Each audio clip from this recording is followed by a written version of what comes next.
Se l'emergenza coronavirus ha ridato importanza alla sanità pubblica, a settembre ci accorgeremo dell'importanza della scuola pubblica, che rischia di riaprire i battenti senza i mezzi e il personale necessari.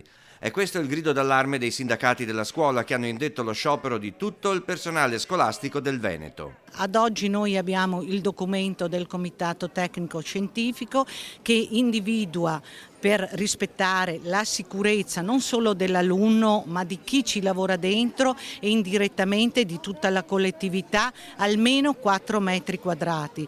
Ciò significa investire nella scuola a partire da maggior personale, potenziamento quindi degli organici, stabilità del personale. In Veneto i precari della scuola sono oltre 19.000, basterebbe un bando per titoli e per anni di servizio, almeno 3, per assumerne da settembre più della metà.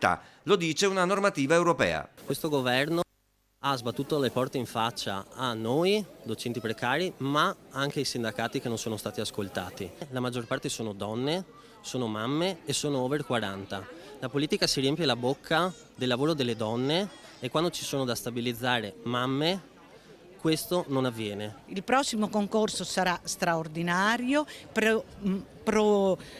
vedrà alcune prove che ovviamente si concluderanno probabilmente con il concludersi del prossimo anno scolastico.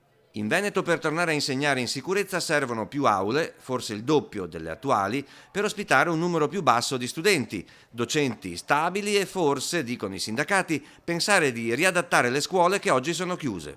Settembre e domani investire nell'emergenza corrisponde a sprecare delle risorse. Risorse devono essere investite non solo nell'emergenza ma soprattutto a lungo termine, in prospettiva. Per cui bisogna anche capire quale modello di scuola vogliamo avere in futuro superata la crisi.